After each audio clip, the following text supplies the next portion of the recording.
let's welcome in Klonny, aka Parapower Mapping. And this is a really cool guest that I want to welcome in. And welcome, Klonny. How you doing today? What's up? I am psyched, Dan. Thank you so much for having me on the stream. I'm ready to doff out of these hasbara straitjackets we find ourselves in. Yeah. But yeah, this is going to be my very first live on-stream twitching for me. So full of anticipation to talk about the Davidai family, campus surveillance do a campus surveillance power mapping exercise. And just very grateful for you having me on. My pleasure, and I'm stoked to be your first live stream here on the hell site known as Twitch. So let's just get to know you a little bit. I found your content about a week or two ago, as I was looking into Shai Davidai and the whole thing with him and trying to figure out what his whole deal was, and I stumbled upon your account, Parapower Mapping. You say you got a corkboard podcast, which immediately makes me think of It's Always Sunny in Philadelphia with, oh, yeah. Yeah, I can't remember anything.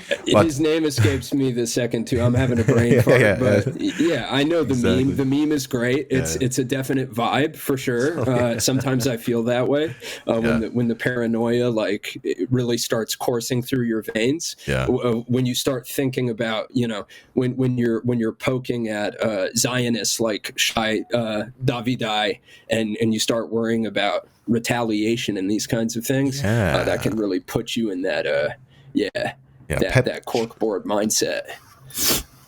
Exactly. Charlie from It's Always Sunny talking about Pepe Sylvia. Exactly. Hey, before we get going, I did not pull you on because I'm like, ooh, I really like this person's politics, which is sort of generally what I would do.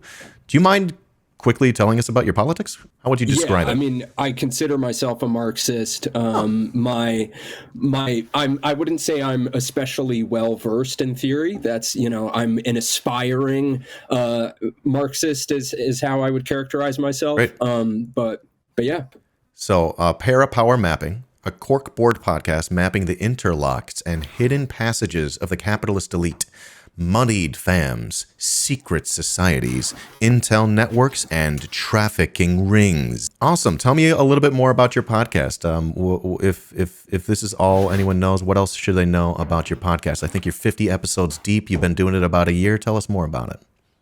Yeah, sure. Well, I'll stay on theme, and to give folks a taste, I'll just rattle off a couple episodes that pertain to, Zionist espionage, which is a frequent topic. I've been covering these kinds of things increasingly since October 7th. Yeah. So if any of your listeners want to check this stuff out, I've got a past series with Luke Marshall from Things Observed on the triple agent Eric Jan Hanussen, who was simultaneously a British intel asset, a likely Zionist agent, and an occult propagandist for the Nazi Party. And this was in the early 30s.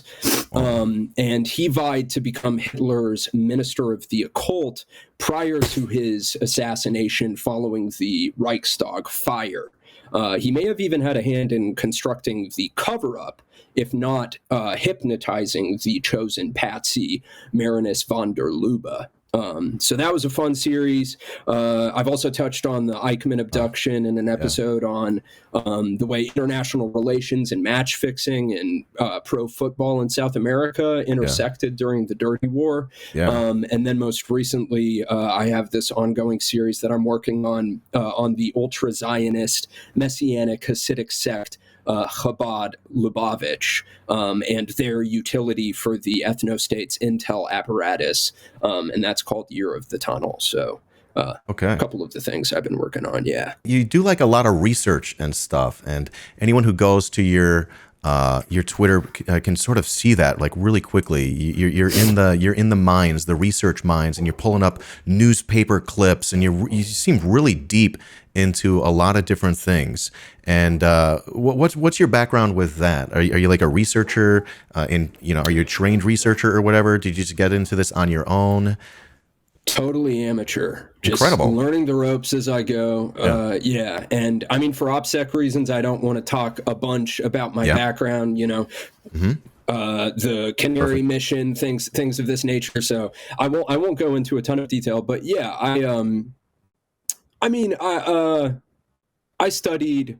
I probably gained a few skills in past studies, but I am by no means a professional. Okay. So the research is, that's just stuff that I've been working my way into and learning about as I go. I dig it, and it seems that like you're doing a lot of stuff that I bet a lot of maybe people in my chat or people who may see this video down the road, they might want to get into that. What kinds of before we start talking about Shai and the whole thing, any kinds of tips or resources for folks that you might suggest who are getting in, who maybe want to do similar kinds of research, or maybe a different way to ask the question is, what maybe tips or hints would you give to a younger version of yourself getting into the same kind of work? Most definitely. We'll start with we'll start with the legal, and then we'll go towards the more illegal resources. But yeah, I would recommend people get a newspapers.com subscription. Okay. That's a great resource if you have the means to do so. I frequently avail myself to their archives, and then LibGen is incredibly useful, of course. Internet Archive, LibGen for just text and the like. But Internet Archive is also very helpful. So that's how you'll find articles, and it's like highlighted in yellow, right? You got like a little thing, you'll be able to search for something, and it pulls up and it'll like highlight in yellow, like this Red River Rebellion looks like that's what you searched for, or Louis Riel. Is that so? You're like pumping these search terms into these websites, and they crank out different newspaper articles for you, huh? They literally have articles going all the way back into the 19th century, entirely digitized scans of the stuff. You can, it's incredible. Automated, you can search for any terms. It's, not foolproof. It's not 100%, but it will, pull up stuff for you. That's what I was wondering the most. That is incredible. I'll have to start digging into that. Awesome. All right, so folks, today we're here talking about Shai Davidai because we just really like him. We got a big crush on the guy, Shai Davidai, and he looks like this. I can't really show you his Twitter account because I'm banned. He blocked me on Twitter just before we met, so I'll have to log into my backup account and pull it up that way. Wow, look at my tricks. I got tricks too. So here he is. He describes himself on Twitter as Jewish Israeli, father, partner, Zionist, which... it's just wild that people are just out there calling themselves Zionists. And I'm like wondering, like, how long is it going to be? 5, 10, 20 years before people start to realize that, you can't just be out there admitting this. Anyways, an assistant professor at pulled in front of the Hague. Honestly, in a reasonable world, we've definitely mentioned this. Fingers crossed. One day. Maybe even better, a trial in Palestine. But yeah, that reminds me of another story we'll talk about later. But assistant professor at Columbia Business School. Yeah.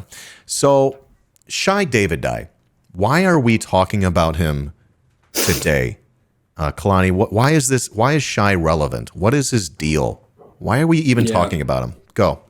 Let's talk about the man, his grift, and assistant professorial legend.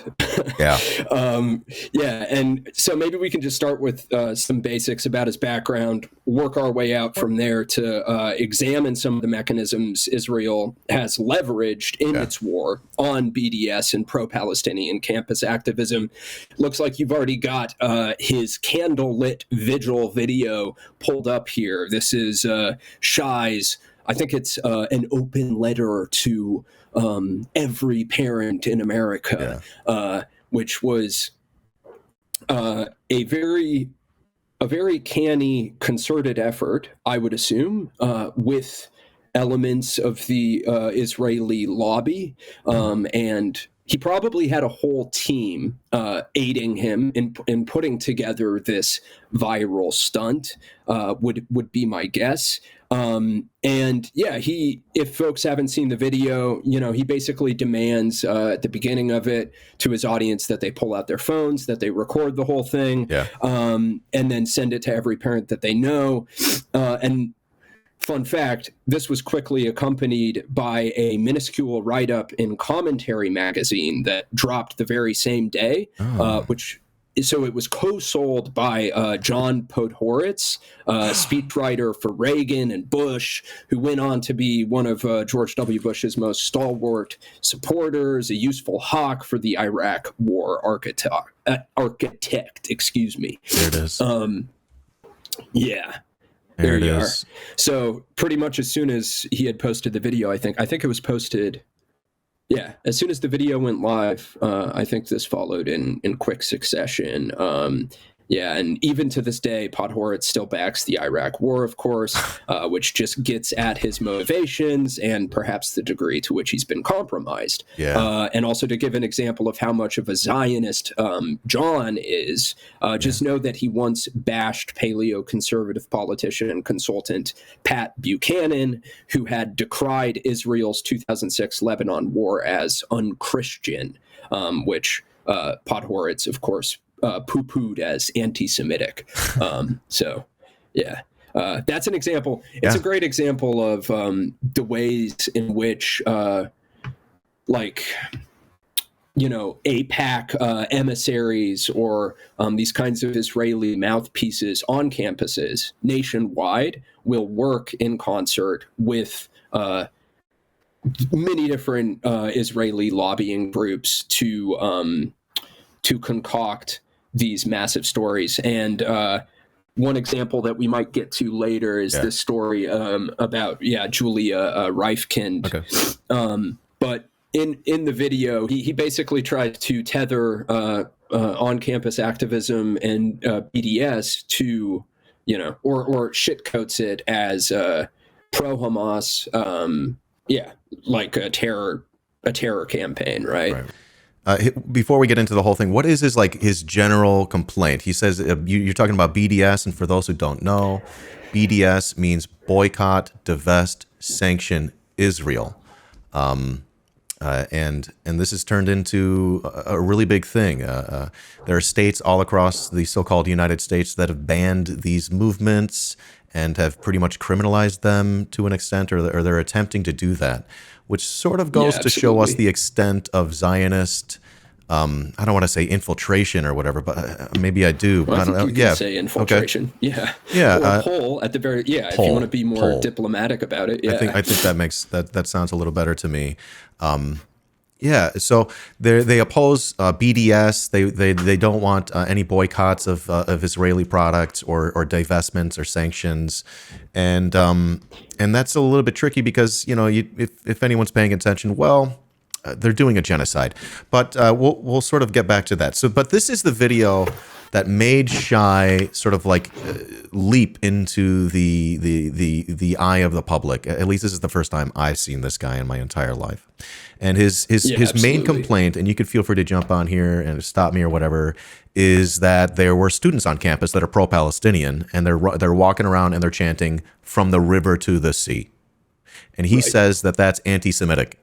He says that this is a call for violence, and they're somehow complicit in violence, and that's where it gets a little bit rich now, doesn't it? Oh, it sure does. It's that classic Zionist switcheroo. Of when you're actually, a rhetorical switcheroo of you're actually carrying out a genocide, but then you shitcoat this really just a human rights oriented slogan as genocidal in and of itself. What is that? It's become a truism basically, but what is the line? Every accusation is a confession at this point, right? Yep. So, every Zionist accusation. And we're looking here at a piece of video from 60 Minutes, where after he had his viral video go out, 60 Minutes brought him on to allow him to breathlessly go after these pro-Palestinian students. and really despicable stuff, to be honest. So he considers people who chant from the river to the sea to be anti-Semitic. He said that I was anti-Semitic by asking him about some of these things that we're going to be talking about today. But I feel like, and you can feel free to redirect me if there was anything else that we wanted to get here at the beginning, just briefly introducing Shai here. But I feel like maybe we can talk about how we got here, like what how, he's a professor at of business at Columbia. And I think that we can probably throw our tinfoil hat on and try to ask ourselves how he even got the job in the first place. However, more importantly, let's talk about maybe we could talk about his family, and then we can lead up to some of the things that are happening on college campuses now. Sounds good, Klonny? Yeah, sure. Cool. So who's his family? What's their deal? So today he's an assistant professor of management at Columbia Business School. I Mr. believe, Manager. Yeah, his CV is pretty impressive. But to talk about his fam, so we can go all the way back to Benjamin Davidai, and so Shai's grandpa not only helped to coordinate the Eichmann abduction flight out of Argentina, but he also met with Shin Bet, or Shabak, prior to these hijacking attempts. The very first hijacking of an El Al flight, which is like, and I'm not positive that I have the pronunciation correct, but the Israeli airline in 1968, and this was by the PFLP, of course. This was the Flight 426 from Rome to Algiers. Prior to it, Shai Davidai's grandfather, Benjamin, sat down as, at this time, my understanding is he would have been the deputy director of the airline, or deputy CEO, basically. Okay. And he had to sit down with three gentlemen from the General Security Service, Shabak, and other members of El Al's management. Yeah. And this I'm getting from this memoir written by the actual pilot who was piloting that flight when the skyjacking happened. And according to him, the purpose of their visit was to inform El Al that information was received from reliable sources indicating that certain Arab terrorist organizations intended to skyjack El Al airplanes in flight. What I find so fascinating about this personally is it seems very evocative of the kinds of stories that we've seen in the aftermath of October 7th, talking about how there, was all of this intel that the IDF had about potential Hamas attacks prior, even years prior to October 7th, like all the way back in 2014, Netanyahu, Bibi talking in like a closed door meeting and kind of outlining a situation very akin to October 7th. There are other examples. I don't know if folks know at Boltzmann Booty, but he does a lot of posting along these lines. He's covered the inconsistencies by the Israeli military. There was one of the worst massacres on October 7th was at a kibbutz, right? Yeah. Kibbutz? Kibbutz. Yeah, I think you're right. And kibbutz, yeah. And recently, I think it was a New York Times article came out that gave this entire timeline of like the rescues and the like. And there was a pretty conspicuous lag there. I think a good 12 or 13 hours before the IDF or IOF forces actually mobilized and went into the kibbutz. And yeah, there's, so they allegedly were letting it happen. Yeah. I mean, make of that what you will. Like, some might interpret that in a different way, and I'm not going to tell you what to think, but I think it's kind of interesting, and I guess my argument would be that the very fact that Shai Davidai's grandfather not only was in this sit down with the General Security Service prior to this very significant skyjacking in the history of like Palestinian resistance and the recurrent wars between, or really just ongoing, 75-year-long genocide of Palestinians. Those hijackings in the 60s and 70s played a significant role in how all of that stuff played out, right? And he was not only in the meeting, but he also delegated to Captain Zvi Tohar, who, if I remember correctly, was the guy who actually flew the Eichmann abduction flight, the covert El Al flight, where, correct me if I'm wrong, but I think that under the auspices of like a diplomatic visit, they went in to Argentina. They had this whole cover story, and then drugged Eichmann, put him on the plane, dressed him up as a steward, essentially, and then flew him out. And it was a historic and lengthy Mossad operation to pull all of that off. Adolf Eichmann was a Nazi. He was one of the big planners of the Holocaust, right? And absolutely, and spy master too. And he was captured, and I think he was going to be tried, but then he escaped. And then he escaped to Argentina, which is weird. A lot of Nazis went to Latin America. If you guys don't understand that, oh, they sure did. And I guess Israeli intelligence tracked him down, and Shai Davidai's grandpa Benny was involved in the operation to abduct him and bring him back to Israel. Is that the gist? Yeah. That's the gist. And Shai actually speaks to this in he's quoted in an interview bragging about his grandfather's involvement in that operation. So we get it directly from the horse's mouth. And then they would take Adolf Eichmann and charge him, and he would go to court in Israel, and instead of being charged at sort of an international court, a la The Hague or Nuremberg or whatever. So the question is why? Why would they do that? What is the point of that? Could there be other reasons that they would allegedly charge this Nazi in Israel instead of letting him be charged at the international court? People say, oh, the Eichmann flight was goated. They should have tried more Nazis in Israel, should they? And you say, agree that he deserved death and more. I mean, Nazis, right? But that's the point. Why weren't they? Why weren't they charged at The Hague? Why was Eichmann ferried to Israel contrary to The Hague? And what is a possible explanation for that, Klonny?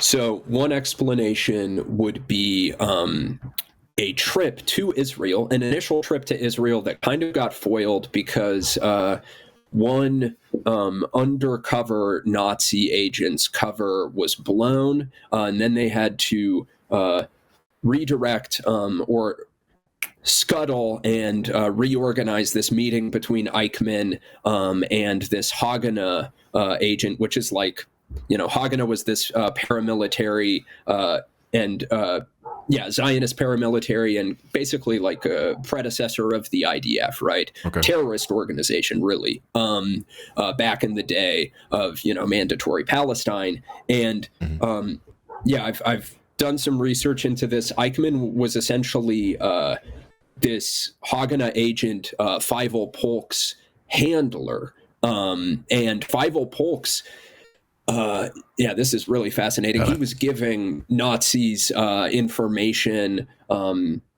intel on, for example, a Soviet radio operation on the border of, I believe it was like maybe the Belgian-German border, but the USSR was running this like lorry up and down the border, broadcasting, propaganda into German airspace, and he gave up this information to Eichmann in return for various favors. The Haganah, I think it was Haganah, though actually I may be confusing with another like paramilitary offshoot, Leahy, possibly, I can't remember it. I'd have to look at my tweets, but they at one point there was a military alliance that was proposed by some of these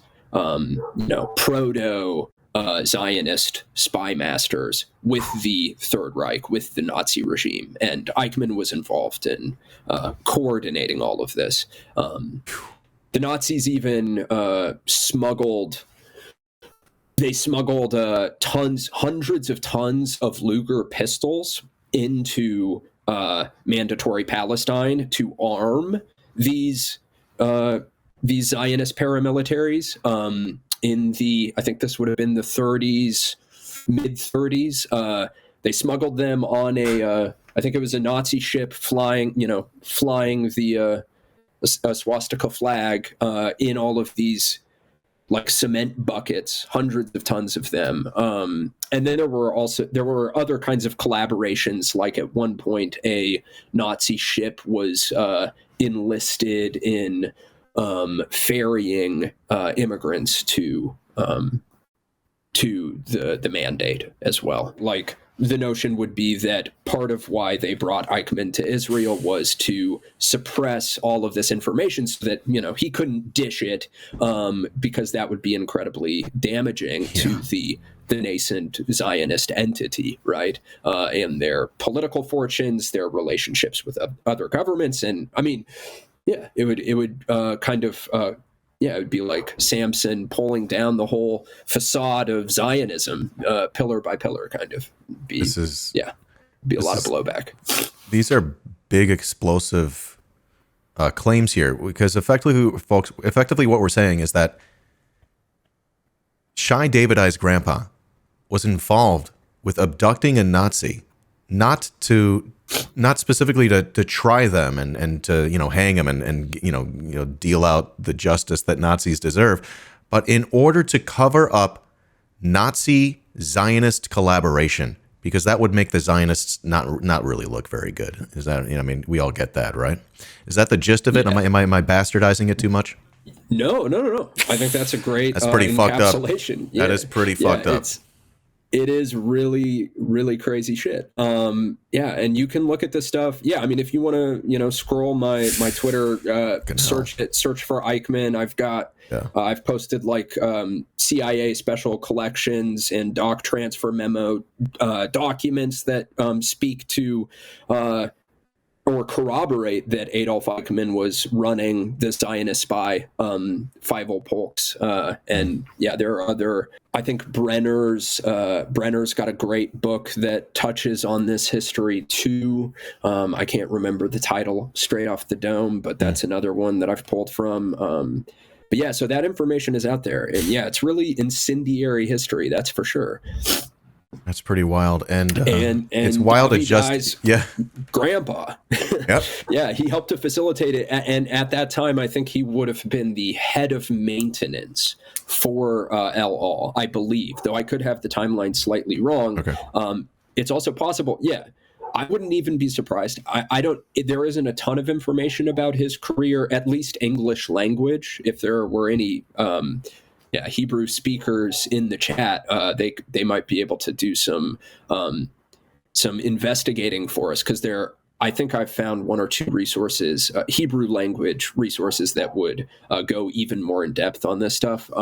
But I wouldn't be surprised if he received a promotion, became deputy director of El Al in part because of his involvement in that operation, right? Like that's how crucial it was such an important moment for the young Zionist regime, I would argue. And if we can go back really quickly to the hijacking, which allegedly his grandfather sort of knew about, or he had some information that something like that may happen, and then it happened. What happened following this was the Entebbe operation, where I think the plane landed where? Algiers? Am I making this shit up? It landed somewhere in Africa, North Africa. I think Flight 426 is Algiers. I'm not super. I can pull up the Entebbe raid. Yeah. And that was pretty this wild was during stuff. the Arab-Israeli conflict in the Cold War, July 1976.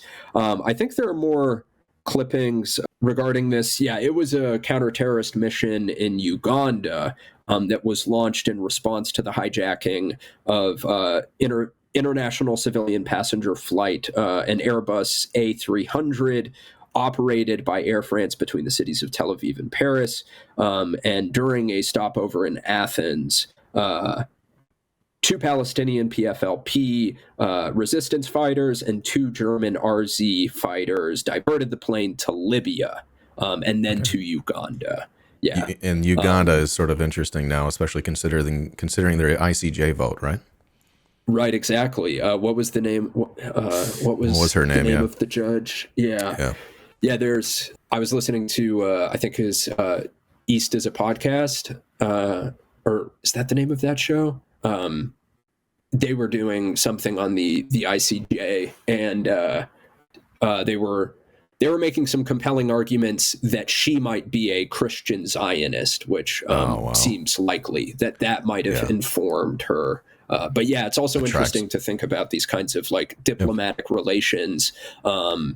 And I tried to do a little digging into, I mean, this would take us off on a tangent, but there's also probably some interesting stuff to find regarding different kinds of Israeli investment in Uganda. There certainly is in other parts of Africa, like the history of like Israeli diamond mines in Zimbabwe, South Africa. Sebutende maybe is the judge. Yeah. That sounds right. Yeah. Related to these hijackings. So the clippings that I pulled, something that's very interesting about it. So I want to give folks just one other anecdote. There was another attack. This wasn't an actual hijacking. It was, I'm trying to recall, I think this was in Switzerland. Yeah.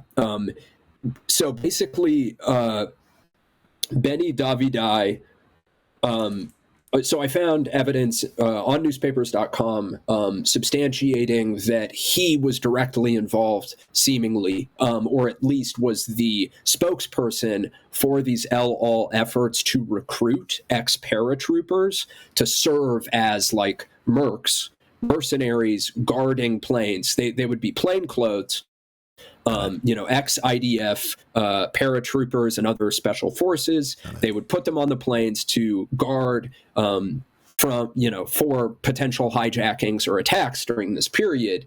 And then following this attack of a El Al flight in Switzerland, which I think it was prior to takeoff, some PFLP resistance fighters approached the plane, and there was a firefight, and ultimately one of the attackers ended up dead, and he was killed by this ex-IDF paratrooper named Mordecai Rachamin. And what's interesting is Benny Davidai goes on record and like disavows Mordecai entirely. So you can find both interviews of him being like, yes, we recruited these security forces, and it's a great boon for El Al, and despite the hijackings, like business is booming, business is better than ever. And then you can also find these articles where he's basically throwing this guy under the bus. Yeah. So that's fun. You know what I just remembered as well? The Entebbe operation. That's where Bibi Netanyahu's brother died. Maybe we move on to the next generation. So you mentioned Pepsi, right? Yeah, Pepsi and Burger King. What's the deal with that? Burger King. Yeah. So I think the person that's been doing or that has tweeted about that. Colent Lover. I got to pull it up here. Yeah, exactly. I got you. Do you have their tweets? Because my it says Davidai's dad appears to have been in business with Alan Quasha since he brought Pepsi to Romania with Quasha's money in the early 90s. Sort of reminds me when they brought Pizza Hut to the Soviet Union. Quasha's a very shady money man with ties to Bush, Clinton, the Saudis, and U.S. intelligence and the Marcos dictatorship. Sounds bad. Oh, yeah. Who's this guy? Yeah, so talking about the Quashas, let's see. There's this helpful diagram regarding the Harkin Energy Corporation, all of these like overlapping CIA fronts, corporations, intel proxies, different individuals involved with this kind of stuff that connects the Quashas to Nugan Hand, the Union Bank of Switzerland, the CIA, and the Bushes, and just to give a sense of what Nugan Hand is. So in the same article that diagram is pulled from, let's see, there's this subsection 2 in the Nugan Hand that writes, George W. Bush and the Bass brothers are not the only children of prominent parents involved in Harkin. Harkin director and former chairman Alan G. Quasha is the son of powerful Philip Pines lawyer William H. Quasha. Published accounts have documented connections between the senior Quasha and Australia's infamous Nugan Hand Bank. Official Australian government investigations during the late 1970s and early 1980s revealed Nugan Hand's involvement in drug money laundering and ties to the U.S. military and intelligence community. Nugan Hand co-owner and vice chairman Michael John Hand, a Green Beret war hero and CIA operative, was also a pal of dope dealers, and so on and so forth. And so Alan Grant Quasha was connected to that via his father, William Quasha, right? Alan Grant Quasha is very much involved in business with Eli Davidai. So one of the major interlocks would be the Quadrant Management Inc., or Quadrant Management Inc., for which Alan Grant Quasha is founder and CEO. And Eli Davidai, I believe since 2017, has been managing director. Now, Quadrant Management is owned by this company called Everest Hill Group Incorporated, which also owns a majority stake in Arc Group Worldwide Incorporated, for which Eli Davidai is the general manager of operations and on the board of directors since like 2018. And Arc Group, to my understanding, has gotten involved or does all kinds of like metal manufacturing, 3D printing, I believe even 3D printed weapons. I think that account, Berman Jewish Data Bank Peruser or something. That's their like name on Twitter. Yeah, Berman Jewish Data Bank Peruser. I think that they've spoken to this in one of their threads, how I think it's via Arc Group that Eli Davidai is profiting in arms manufacturing and trading. So yeah, he's all tied up with that network, which connects to these, CIA proxies, foreign companies run by Green Beret and CIA operatives that were involved in money laundering, drug smuggling, all of these things. I think that stuff connects to Iran-Contra as well. Pretty shady nexus, right? Another fun fact about the Davidais is, so this is more Shai's mom's wheelhouse, I believe. But they have both made considerable financial donations to a hospital in Israel. Yep. And this would be This would be the Sheba Tel Hashomer Hospital. And Zara is also the chairman of the Afula Hospital Friends Association. So they're one of the largest donors to this Israeli hospital, and specifically the hospital's pacemaker unit. And evidently, it's the very pacemaker unit where Bibi Netanyahu had a pacemaker put in his chest, and it's named after them. So that's also pretty wild. Yeah. Yeah. They basically enabled that operation on the Zionist PM. I got this link pulled up with the fash. With what do you got? The company got an award for making a part of a rifle the Israeli military uses. So Shai Davidai's family is getting rich off of. Is it fair to say the Israeli military industrial complex, sort of enriching themselves off the genocide of Palestinians as well? Yeah, incredible. Which I think goes to pay for his $1 million plus condo in New York City. Is that right? $1.5 million townhouse. Yeah, sounds nice. Yeah, not shabby for an assistant professor, right? Like, not even. I don't think he's even tenured, and he's living in a $1.5 million townhouse. That's pretty fucking crazy. Little nepotism, in my personal opinion. Little nepo baby. He's going to tell us about how little nepo baby is telling us about how college students on campus chanting from the river to the sea makes him feel unsafe. Good. Feel unsafe, you fucking nerd. It is so great that you bring up nepo babies too, because guess what? I don't know if you've seen this yet, but if you go through Shai's CV and look at all of his publications and his media appearances, at least one of them is him throwing cold water, or attempting to, on the whole nepo baby thesis. Oh my god! So he's pathetic. He's running interference for the capitalist elite on in the trenches, waging that ideological war on the nepo baby meme. Yeah, it's pretty funny. I think everyone's is picking up mostly what we're putting down here. For time's sake, maybe we move on to some of the other stuff that's happened on campus. So let's do that. Let's bring us up to today.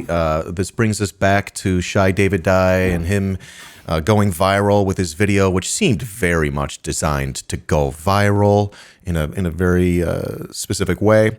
And we get into these op-eds and the manufactured virality, a concerted effort to push his shit. We saw him on 60 Minutes. I saw him being interviewed by some guy that I think was associated with this organization called Accuracy in Media. Are you familiar with this? He was on campus the other day getting interviewed. The Bad Aim. Bad Aim. Yeah, we have the American Indian movement, and then we have this one as well. This is the bad one. This is the bad one. Yeah, Accuracy in Media. Fox News covered our latest campaign to expose anti-Semitic students and faculty across the country. Of course, they're saying they're making the claim that anyone who says from the river to the sea, anyone who stands for Palestinian liberation, somehow they're anti-Semitic. People who oppose a genocide of Palestinians, they're anti-Semitic. That's pretty much their deal. And they're on campus, and allegedly they're interviewing. I can't find the picture of him actually interviewing Shai on campus, in public. And Accuracy in Media is on the back of this truck. Their logo here is featured on this truck, which they call the doxing trucks. Tell us about that, Klonny. Well, my understanding is that this first made an appearance at Harvard University, right? And they rolled up the doxing truck and scrolled a litany of BDS and pro-Palestinian organization associated, student body activists outside of Harvard. They posted up with the truck and just effectively doxed and threatened all of these Harvard students who, of the goodness of their heart, recognize what is a genocide and just an incredible travesty and one of the utmost evils that we've witnessed in the modern era. The violence that's been wrought upon the Palestinian people. And so they doxed all these folks, and it's a part of this larger, Zionist playbook, Israeli intelligence proxy and lobbying group playbook to combat BDS and campus activism and just the pro-Palestinian movement. Moreover, and they don't just use trucks to dox people. They actually try to weaponize information that they compile to have, they'll take it to people's employers, right? They'll try to get people removed from their jobs. We see this frequently. Michael Rappaport would be another example of like an Israeli mouthpiece that is creating these kinds of new founded like NGOs or whatnot that have this kind of focus. But yeah, so the whole doxing truck thing happened, and then it looks like they brought it to Colombia. Something regarding Shai, so to get at his connections to different kinds of like Israeli lobbying groups and this, I guess the way I would characterize it is you have private intelligence proxies like Psy Group, which was started by these different, ex-Mossad officials, folks associated with the IDF, a private intel company that was begun by these Israeli intelligence types to surveil campus activists. And so that's an example of one of the groups that has worked in tandem with lobbying groups like the ADL or APAC or campus organizations. I guess I don't know whether you would whether it would qualify as a campus organization, but Hillel International, which the entire purpose is to try and organize Jewish student bodies for the purpose of indoctrinating them into Zionist ways of thinking, right? And these kinds of groups often work in tandem to literally spy on students and actually weaponize this information. We might return to this later, but there are some really interesting. There's this like project proposal or prospectus that was put out for the second phase of this Psy Group run surveillance and BDS combating project titled Project Butterfly. That if we look at it, if we have a chance, you'll see that there's this fascinating and very instructive blueprint for how they're utilizing these groups to collect information and then weaponize it. And it gets scarier than that too. Like there are literally Israeli officials, former ministers of what used to be, I think, strategic affairs and now is foreign affairs, that have called for targeted civil assassinations of, folks associated with BDS, right? But Shai, so I rattled off a couple of these different groups, right? And one way in which he connects to them. So we have evidence of him collaborating with these kinds of organizations on campus since the viral stunt that he pulled on November 1st of 2023. On a Wednesday, ADL hosted an important hashtag Fighting Hate from Home session featuring whoever Jay Greenblatt from the ADL is, Professor Shai Davidai, Hillel at Georgia Tech President Talia Siegel, and ADL's S.J. Goodman on the rampant anti-Semitism and anti-Zionism we're seeing on college campuses. So there they go again, trying to draw this false rhetorical equivalency between anti-Zionism and anti-Semitism, right? And a note about Hillel. So Hillel is the organization that founded another similar propaganda outfit and campus org called Israel on Campus Coalition. And they've done a lot of this spying on collegiate activists, and it was founded by Hillel International in 2002. And I'll just add that the very next year, Epstein's foundation gave Hillel a $50,000 donation, and again in 2005. And relatedly, a Hillel chairperson was recently on ICC's board simultaneously. So both chairperson for Hillel at the same time that they were on the ICC board. Epstein also helped to facilitate so Les Wexner gave, I think, $500,000 or something like that. Let's see, where is this? Got it. I'm not sure it was 500,000, but Epstein. So per the Harvard Crimson, Epstein quote unquote facilitated, but didn't actually fund Wexner's donation to construct Harvard Hillel building. Director says. Got it. Yeah. So.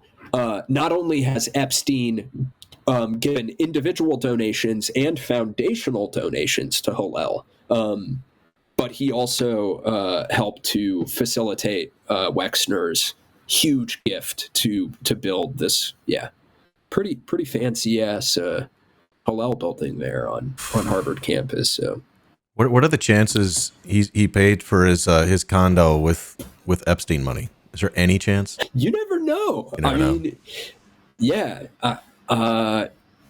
What is it? I think there's a decent chance that Epstein was Mega, right? I think it's Mega was the code name for the topmost Zionist asset in the United States, circa news pieces regarding Jonathan Pollard, right?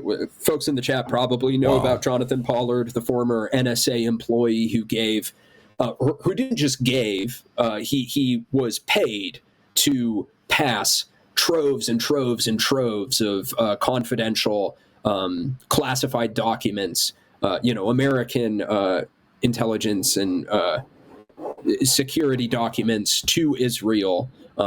He was remunerated handsomely for his, it's not so much that I care about someone being traitorous to the imperial core, but in this instance, it's pretty bad. But in these articles circa the Jonathan Pollard story, I remember reading one. I don't have it in front of me. I think it was maybe an LA Times piece that was talking about how different Israeli intel officials, American intel officials had learned about this code name. I think it was Mega, if I remember correctly. Okay. Chat might be able to correct me if I'm wrong. Codename Mega, who was the top agent working in the States. And you think about Epstein's his compromat compiling sex trafficking ring, right? Very intricate,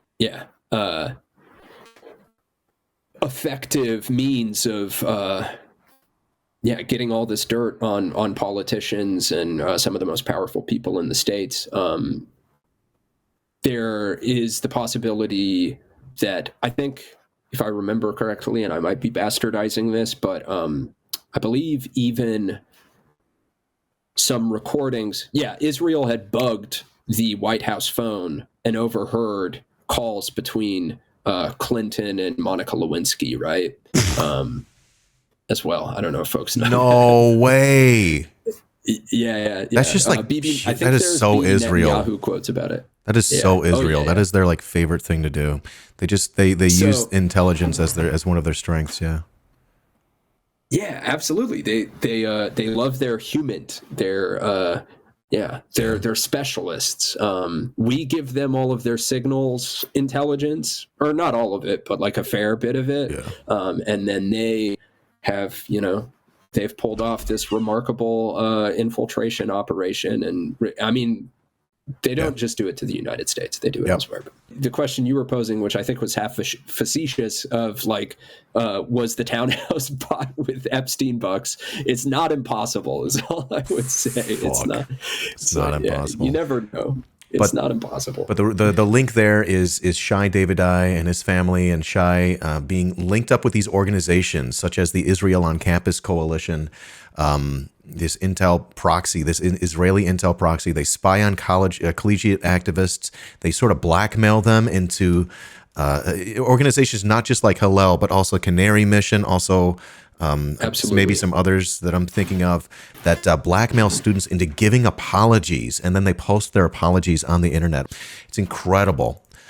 Incredible stuff. And then they blackmail them. They try to hurt their professional careers. They prevent them from getting jobs, all just because a pro-Palestinian protester will go to a protest, and that's how they get outed. That's why you guys got to be really careful if you go to these things. So Shai Davidai is explicitly linked to organizations that are spying on college students on campus and terrorizing their lives. All the while, he's crying about students who are saying from the river to the sea. Yeah. What else? Is it time for us to jump to what's happening on Columbia campus? What happened in the last week or two here? It was about 2 weeks ago. Yeah. You want to talk about that? I think this would be a good segue. So one last nugget. Before I got blocked from Shai's Twitter, one thing that I did see, on my Shai Davidai beat, going through the comments, is I saw that this blue check account called, I think it's Jewish Defense Corps. Hit up Shai under one of his threads and was like, "Hey, I'm going to be in Columbia in 5 days, and we should hang out." And the thing to know about this Jewish Defense Corps, and you don't just have to take it from me. This is a Twitter account. I'm uncertain. It seems at least that there are individuals associated. Whoever owns the account is doing like actual. I won't call it activism. I'll call it. How would we characterize it? Basically, it seems like they're counter protesting, I guess, but with an additional threatening quality. He goes to college campuses and he carries like a big American flag and a big Israeli flag, two fascist genocidal flags. And he stirs up. He tries to get people to argue with him. So he's got video of him being the victim, which Zionists love to act like they're victims. Exactly. But the thing is, so I don't think that this account, and I'm uncertain whether it's connected to an actual organization in the background or not, or whether this is just an individual that's trying to foment a new paramilitary. But he himself speaks to the influence that Jewish Defense League founder Meir Kahan had on him. And so there's a post from 12/10/23, less than, or I guess just over a month ago, right? Where he posted a speech by JDL founder Meir Kahan, where he describes it as one of the greatest speeches ever from my hero. The truth hurts, but will set you free. It was a speech at UCLA. And if you're unfamiliar with the Jewish Defense League, we're talking about tell us about that. An incredibly racist, ultra-Zionist, fascist, paramilitary, Krav Maga fighting paramilitary that has literally killed people, including, I believe, Alex Ode, who was a director of the American Arab Anti-Discrimination Committee in California, who was killed in 1985 when his LA office was bombed by pro-Israel activists. And my understanding is that the JDL, I think it's the JDL that carried that out, I believe. And there was this infiltrator, Roy Bullock, who was also an FBI informant, who was working directly for the Anti-Discrimination League to get dirt on organizations like the ADC, the American Arab Anti-Discrimination Committee, unions. So he was spying on all of these people. In fact, at one point, he infiltrated a delegation that Nancy Pelosi put together, this Arab delegation that she put together. And he was directly involved in getting the intel that led to the death of Alex O'Day, the bombing of this office. And I think the JDL were the ones that carried that out, I believe. I got your tweet here. Yep. But yeah. And recently, the ADC has put out a press release, this is since October 7th, stating that they are alarmed by hate groups and the re-emergence of the ADL. So all of which is to say that there's a decent likelihood that this Jewish Defense Corps account could well be actually trying to carry on the JDL tradition. Yeah, take on that mantle. Big yikes. And so, if you're still able to see Shai Davidai's Twitter account, try to track whether he ever communicates with that account, because I think that. So the kind of terror-inducing activism that guy is involved in, I think, could segue us to what you wanted to talk about, which is the recent skunk water attack at Columbia, right? Let's do that. The recent skunk water. So skunk water is it's a chemical weapon. Is that unfair to say? I don't think it's unfair to say at all. Yeah. And recently there were students on the campus of Columbia who were protesting out there, and they got attacked with this spray. One of these students is Layla. It's Layla's here on Twitter, and they've been posting about it at length. It's been 15 or so days since they were attacked. 10 students went to the hospital for treatment. They've had to throw out tons and tons of clothes because anything that it touches, it just ruins it, and it smells like complete shit. This is also the same stuff, if I understand correctly. They have in like the West Bank and maybe in Gaza as well. They have the IDF has like trucks. Israel. And in Israel, they have trucks that go around spraying entire neighborhoods with this shit. It is despicable stuff. So what's the story here? Allegedly, it was done by two former IOF soldiers who are now students at Columbia. Allegedly, these are the guys. I can't really be for sure whether or not these are the guys. Everyone said don't go out and like start taking action or whatever. But these are allegedly two of the guys at this pro-Palestinian protest. One of them's wearing an Israeli cap with the Israeli flag on it, and they've allegedly been identified. And Columbia said they were kicked off campus, but people say they keep seeing them everywhere. And here they are at the protest. Allegedly, these folks were protesting for Palestine, and allegedly they just started smelling something really badly, and that was the chemical attack. And it's using skunk spray. I don't know what else do we need to know about that? I think you're hitting the most important points there. So. My understanding is skunk water is actually manufactured here in the States as well, which is another piece, and then sold to Israel, which speaks to the entanglement, the two-way traffic of this purported satellite of the Imperial Core. Sometimes it's hard to increasingly I struggle to understand who's really like controlling who, because the back and forth is pretty wild, and I mean, we could say generally speaking, the U.S. is the hegemon, but that doesn't, and it's dominant, but it does, and it's just like base and superstructure. It doesn't mean the superstructure doesn't affect the base. In this instance, the base would be the global hegemon. The superstructure, if you're following my analogy, chat, would be Israel. It doesn't mean that Israel, and especially their intelligence, when they're gathering, a compromat on different people. And by the way, we might want to talk about what's happening with OnlyFans, because I'm worried. I'm definitely worried about that.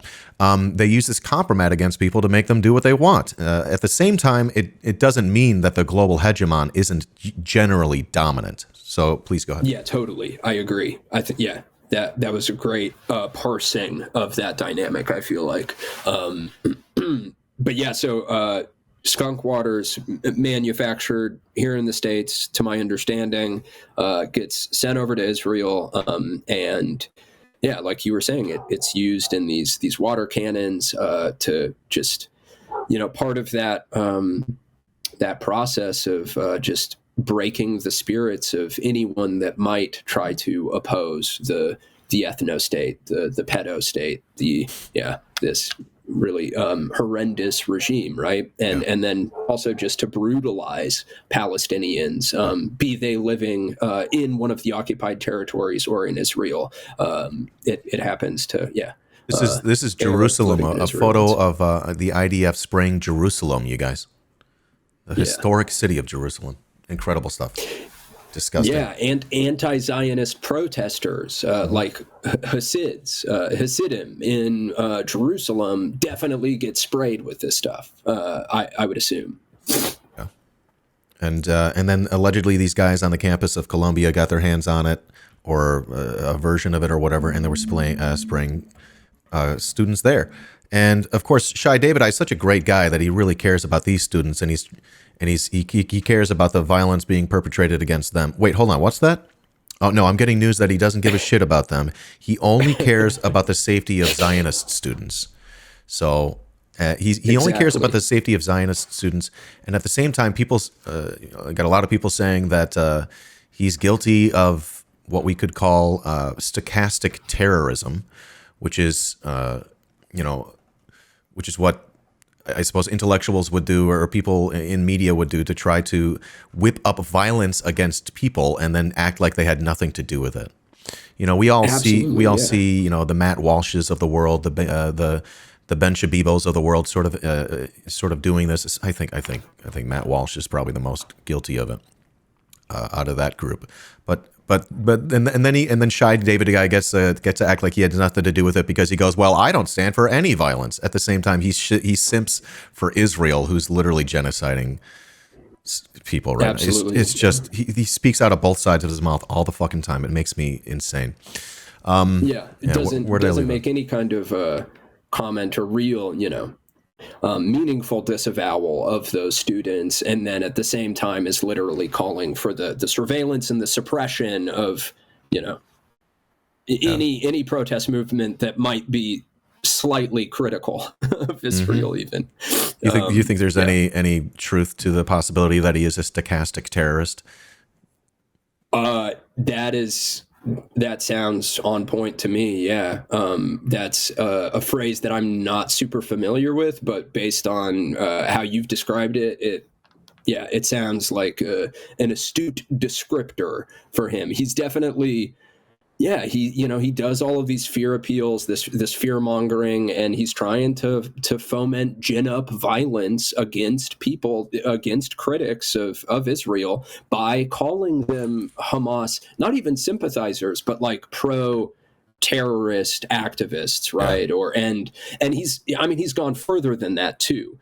He's posting on Twitter being like, oh, look at all of the, protests in New York City are being financed by Iran via Russia. So he's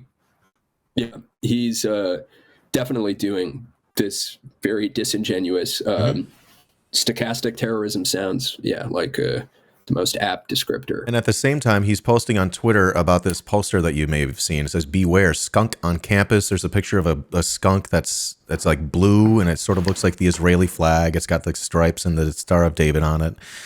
He's posting about it, and he's making himself the victim out of this whole thing. At the same time, he's what I think is, you can stop me if I'm wrong, fair to say he's sort of weaponizing his obtuseness. He's weaponizing, he's faking his ignorance about what happened with this chemical attack, with this thing which was called skunk spray. And he's posting this, and he's acting like these two things are not connected. He's not even making the connection. He knows exactly what he's doing, though. He knows that this attack happened because we've seen him say on Twitter, "Oh, well, I don't support violence. Don't do this. This is bad." But he's doing this like very like, "Oh, don't do that. Wink, wink," is what I think he's doing. And then he's weaponizing this obtuseness, acting like these events have nothing to do with each other. And of course, he's trying to make himself the victim in the same process. Totally. Klonny, are you familiar with the term DARVO? It rings a bell, but it's not coming to me. Deny, attack, reverse victim, right, and offender. Yeah. I think this is like one of his main fucking things. So he denies that something's happening. He attacks the people who are making the claim. And then in the real world, the real victim and the real offender, he switches their roles. So he's made himself the victim again, despite the fact that he has never had any fucking skin in the game. All he has known is privilege and nepotism, and denying and supporting genocide. I think he's a genocide denier, and he's a genocide apologist. And he's weaponizing all of this against the general critiques of Israel, and also he's using this to foment more violence against pro-Palestinian students on his campus, all the while crying about how students on campus are not safe. What a piece of shit. Sorry. It's so cringe. Yeah, it pisses me off. Yeah. I hate that guy. No, it's terrible. And this last thing, so I don't know if I had seen his post about these skunk posters, but it is very reminiscent or evocative of this one previous anecdote that I wanted to bring up regarding, I already foreshadowed this a bit, but Julia, I think it's Julia Rifkind, something like that. Yeah. And she was a UC Davis student who she was president of the Aggies for Israel, pro-Israel student body organization. She was an APAC intern, and during her collegiate career, the UC Davis Student Council, I believe, or Student Senate, whatnot, held a vote in support of BDS, and they won it.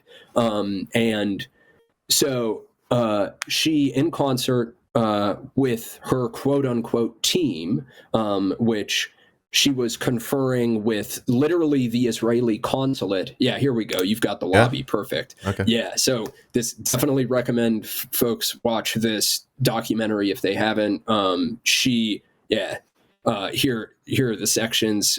This is great stuff. So she was conferring with the Israeli consulate in San Francisco. She was receiving legal advice from APAC, there was another organization, another like Israeli lobbying group that she was conferring with, but they put together a similar viral moment, right? Where she organized all of these UC Davis students to attend the vote.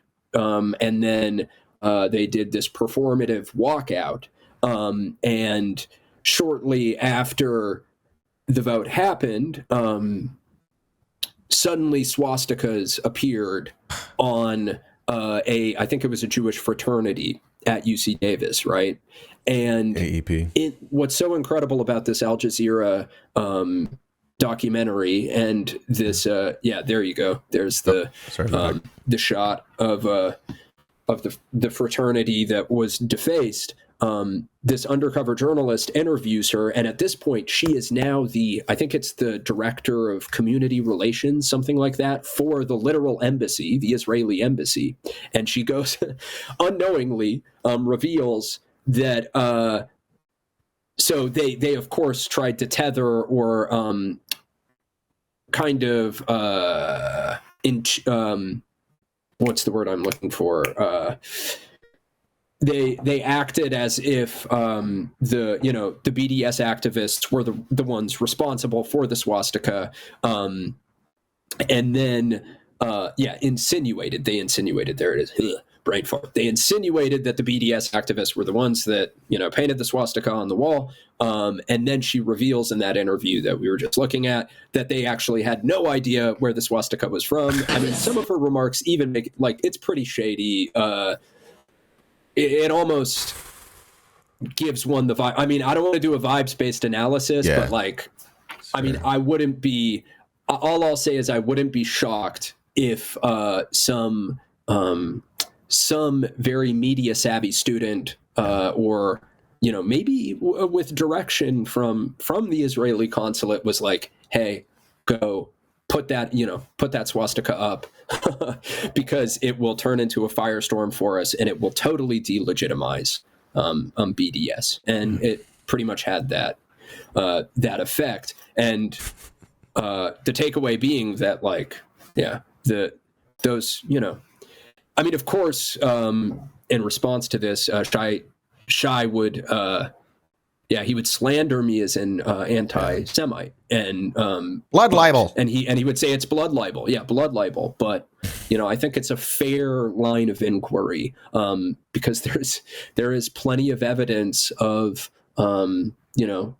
Israel's propagandists using, and of course, I mean, this is not to.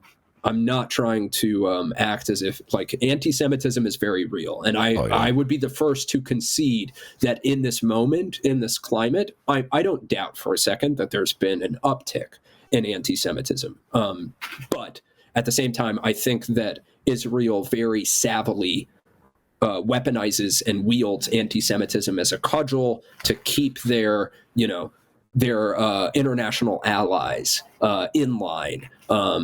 And present themselves as embattled, and it's part of the reason why their allies. You can never stop supporting us because never again, right? As Dersh would say, never again. But that refers to no more Nuremberg trials, I think. Yeah, there you go. Yeah. Well, we just looked the other day at it was 2017 or 2018. There was a young Israeli guy who. Well, there was a whole bunch of 100 different bomb threats at Israeli centers. 2000, yes. And it turns out it was just this Israeli kid, and then they chalked it up to him having mental issues or something like that. Come on, the Zionism had nothing to do with it. Get the fuck out of here. Yeah. Yeah. Blacks rule. A witting. Same energy. He was definitely influenced by the ideology, right? 100%. Whether or not he was a witting vassal, foot soldier, with those bomb threat, calling in all those bomb threats. Yeah. Well, I didn't know about this story with the swastikas, but that totally tracks. That 100% totally tracks. I love how Zionists are like, this is the perfect crime, and then they fucking shit the bed. It's come on, you don't think we would have think that one of you possibly did that? One of these Zionists freaks.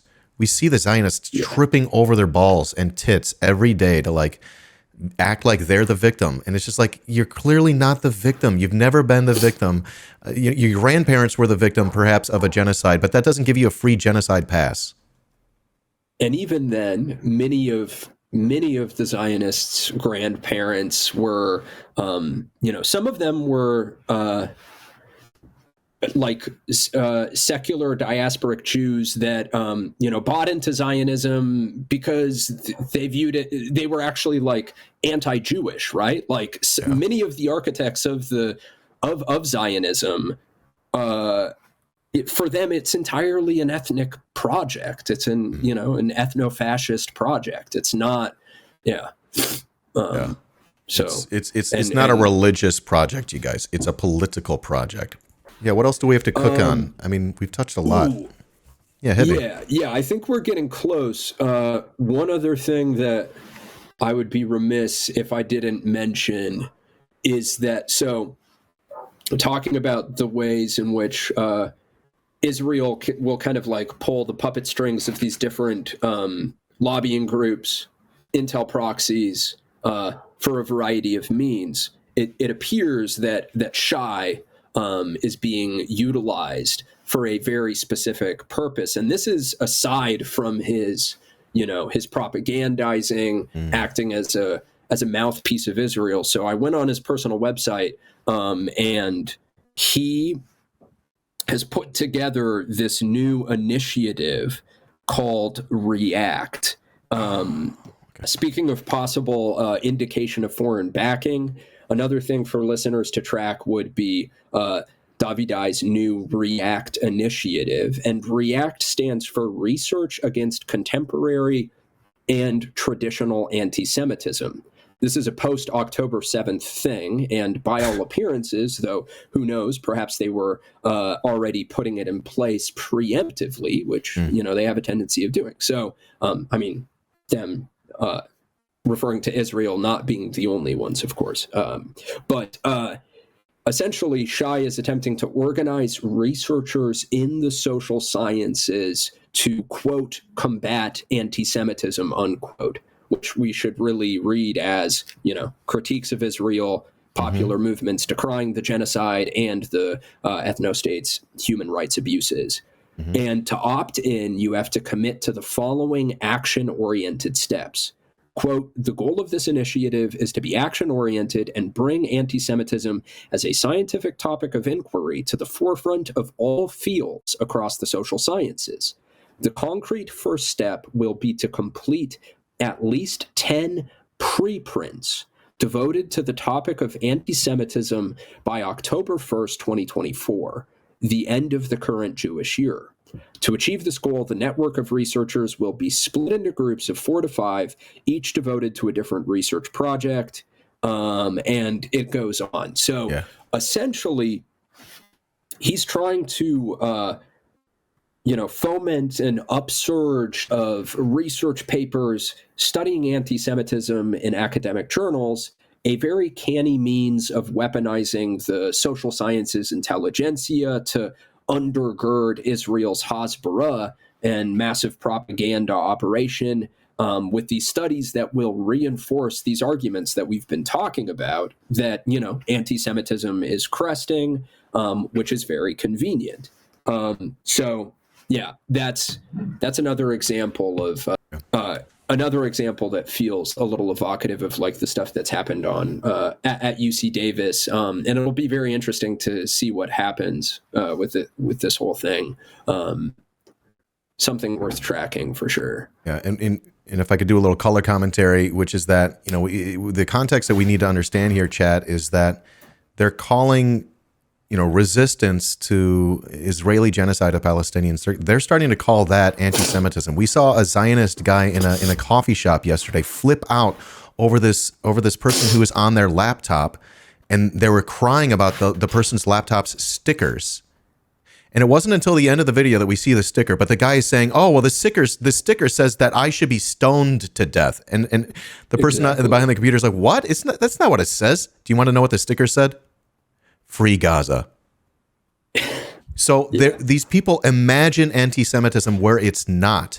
And we also have to admit to ourselves and explain that Zionists are probably the most guilty, maybe perhaps save for literal Nazis, of the rising anti-Semitism.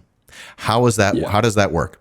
Well, Zionists are committing a genocide right now. Anyone who's able to pay attention is able to see that these people are despicably evil. And it has nothing to do with their religion. It has everything to do with their political project.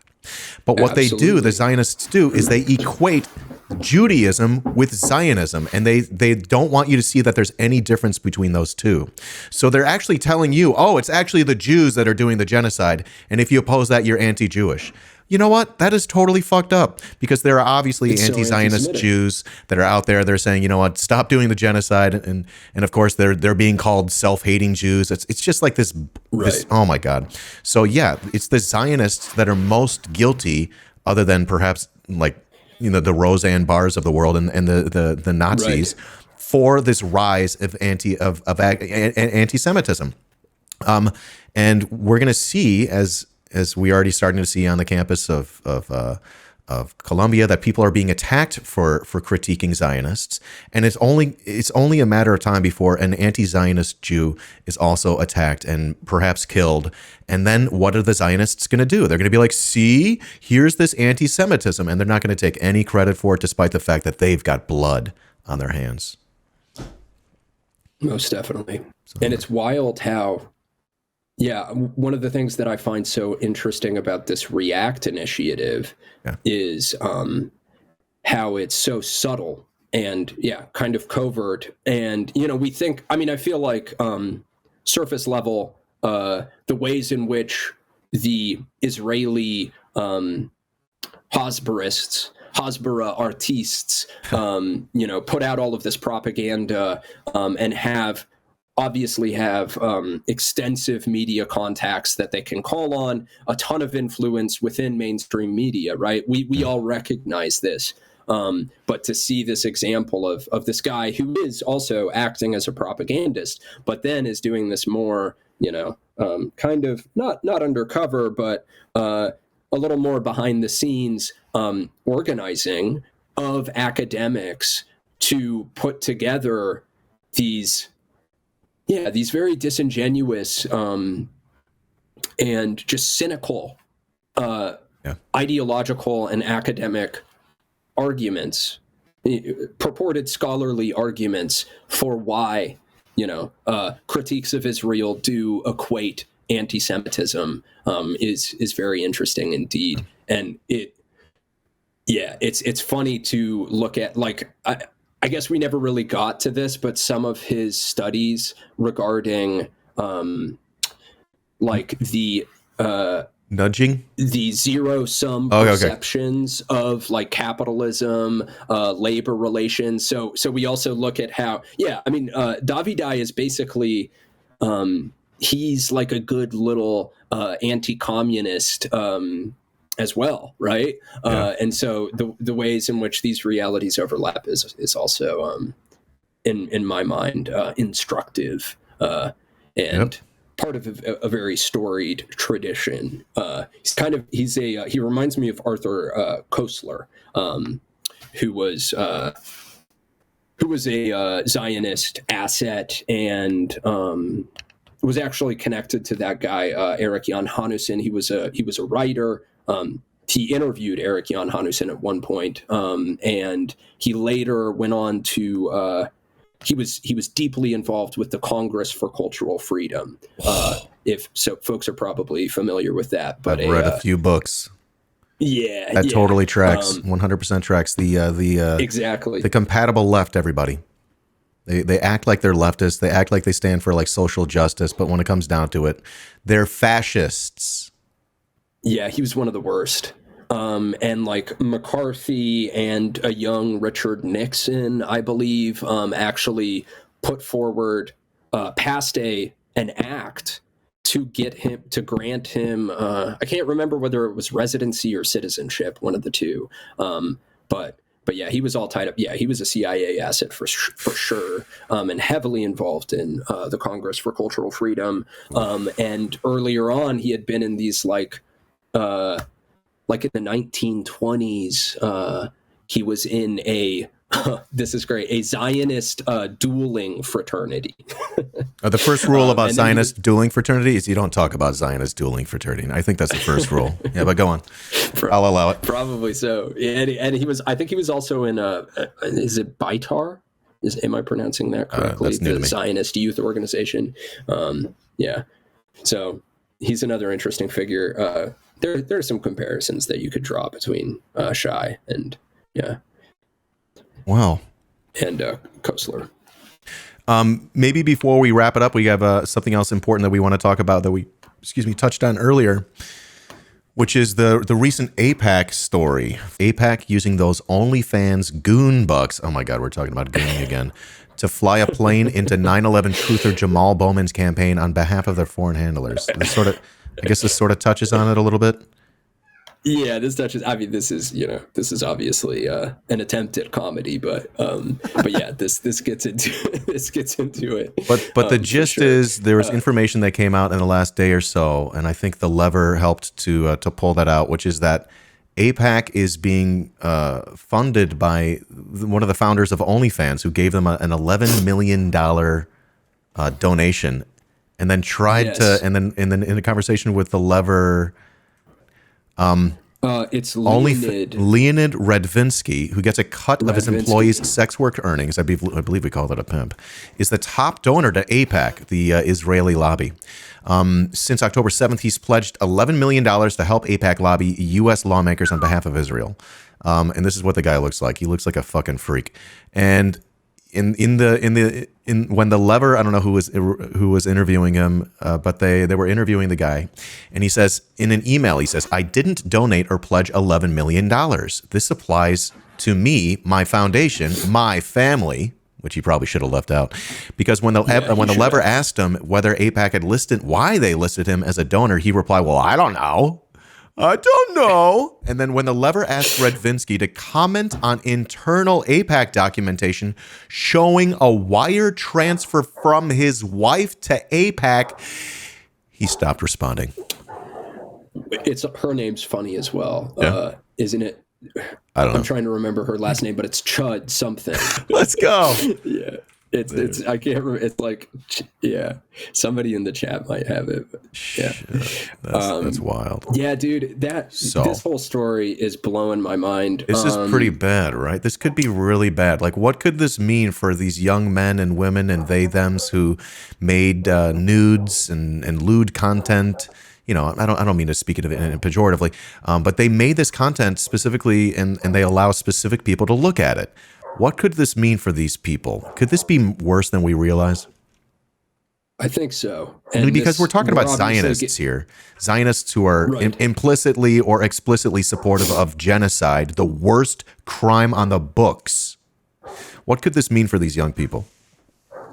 Yeah. So this takes us into a speculative territory, of course. But totally fair. Yeah, I guess...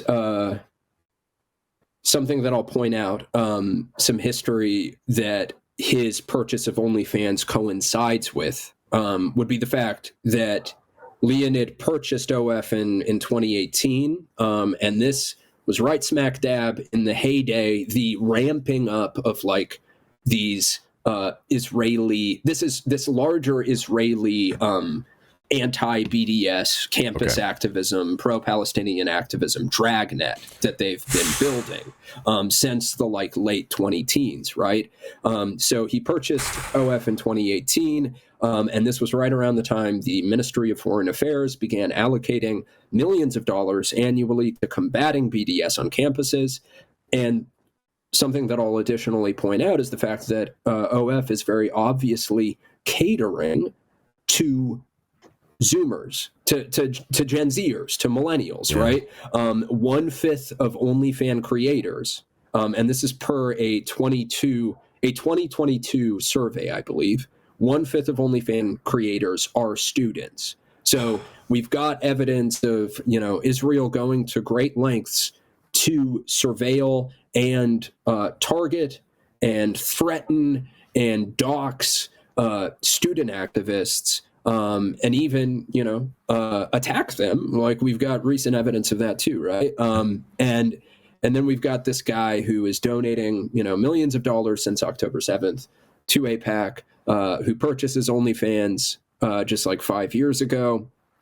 And since then, there's been a significant uptick in like both, subscriber numbers, creator numbers, and I think this dynamic that where a large subset of a large fraction of the creators are young people has just been reinforced, right? So the wonderment would be, could this be a fully automated honeypot system, or means of compiling compromise would be the question.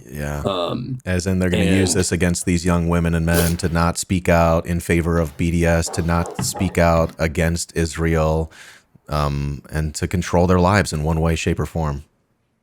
I mean, I think it's possible.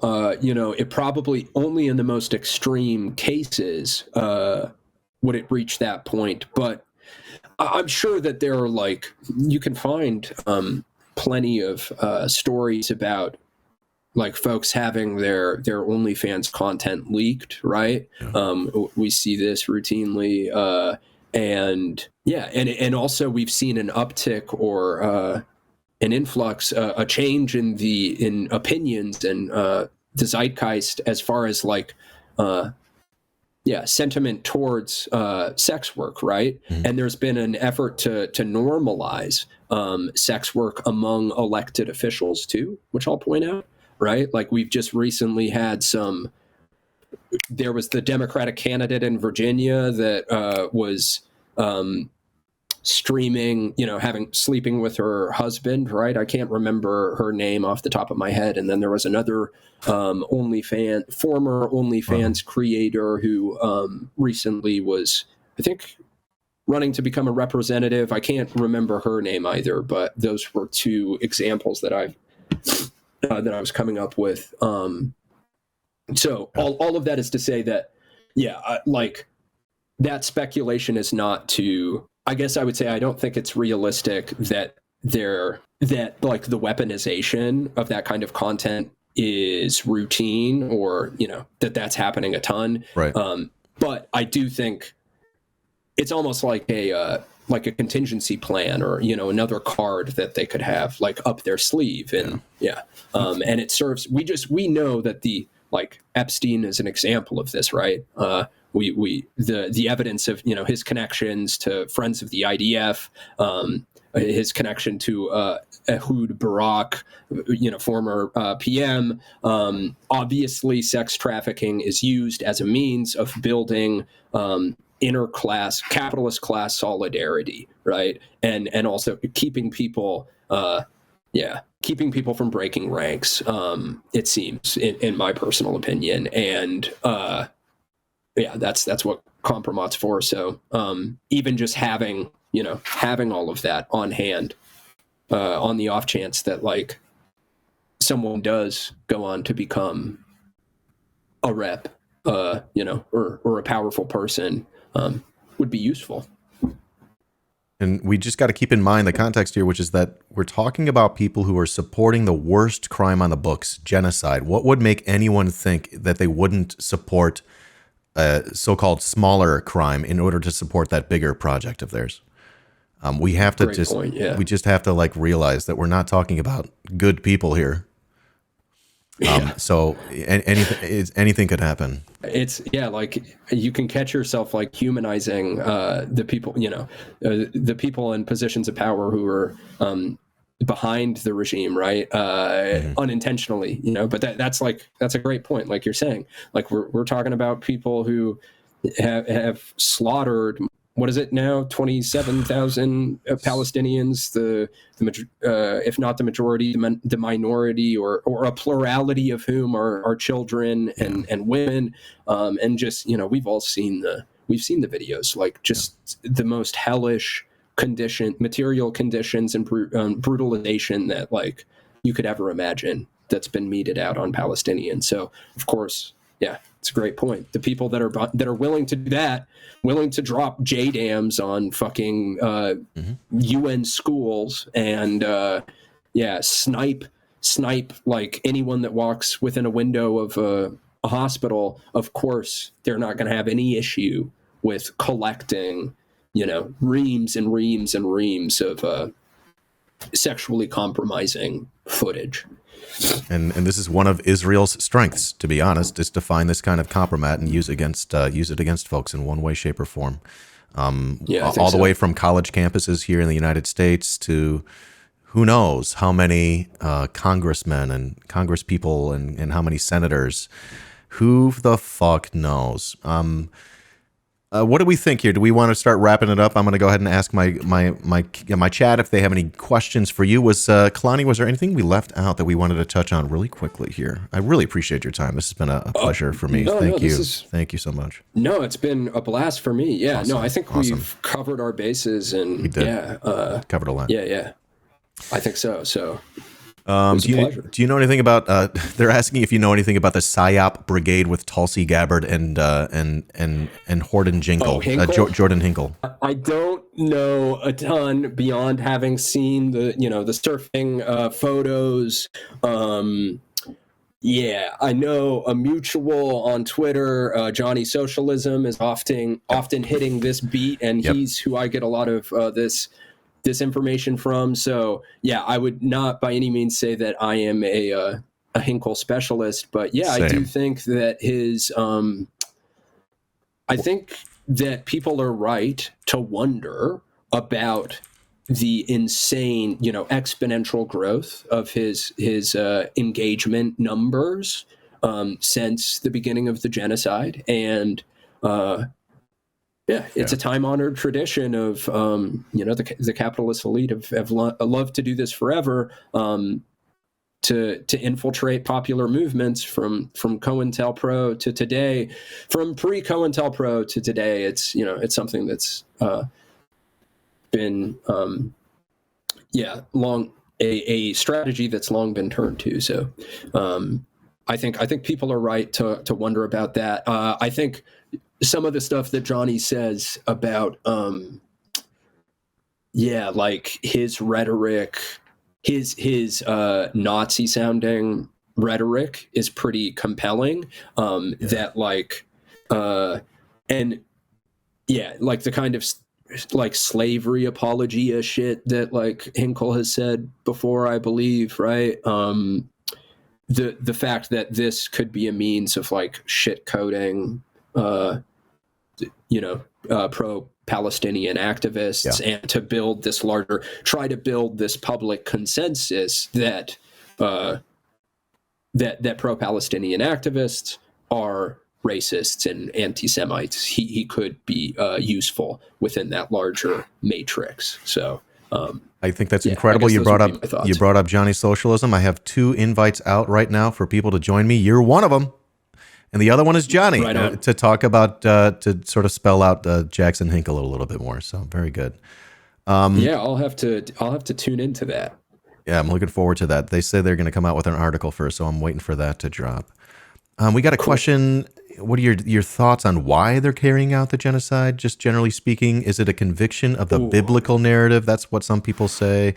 Are they imported psychopaths and they have insatiable bloodlust? Is it a superiority complex? Isn't it all the above? Sort of all of these things that Leo's saying? Yeah, so I think there are varying factions within the Israeli political elite, and then also their supporters stateside. If you want more formulated thoughts related to this stuff from me, check out my episode Year of the Tunnel. I've got another one coming out on that. That's the one regarding Chabad Lubavitch. And Chabad is an example of an ultra-Zionist group that props up the ethno-state, the Zionist entity, and also serves a variety of purposes. They have these worldwide emissaries, these shlukim, and much of Chabad is messianic. There is a faction of Chabad that believes that their last rabbi, the Rebbe Schneerson, was the actual Messiah incarnate or Mashiach, and that he died, he passed away, and this was a real moment of truth for those elements of Chabad, right? But some of them continue to maintain that he's actually going to be resurrected. And the thing I'll say is, so the Rebbe Schneerson, during his Lubavitcher court, he rendezvoused, met with, I believe it was 7 different Israeli prime ministers. He became the chief of Chabad like 3 years after the creation of Israel, and pretty much every prime minister from 1951 until his death came and sat at the foot of the Rebbe, conferred with him, and he made a prophecy that he prophesied that Bibi Netanyahu would pass the scepter off to Mashiach. So Chabad is an example of these like masochist this masochist Hasidic faction that are actually trying to exert influence on Israel to turn it into more of a theocracy. And so I think, like when we hear Netanyahu talk about Amalek, right? And use some of this like biblical language, I think that kind of connects to his relationship with the Rebbe, and he's playing on that. Do I actually think that Bibi Netanyahu is a messianist or a masochist himself? Not necessarily. I think that there's another cohort, another faction in Israel that is strictly secular, that is just like Dan was saying, is creating this political project, this ethnic, trying to build this ethnic majority. To call it, we shouldn't even call it ethnic, but like that's what they're attempting to do, right? And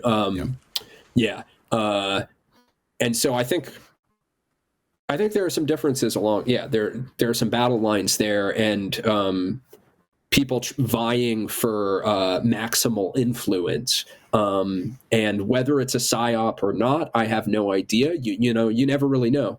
But stateside, we've also got the like Christian Zionist faction too, right? Mm-hmm. Who play into some of, though of course their like millenarianism is different and of a Christian nature, but they often ally with groups like Chabad, who view Israel as the key to bringing about this apocalyptic eschatological end times. And so that stuff is, I don't know, it's crazy. If you can listen to, I put out an episode or two with Christ Kupa that touches on some of these subjects, and also we talk about like other Jewish campus organizations at Yale specifically, that I don't know if people have been following this, but Benny Shabtai, another Epstein affiliate,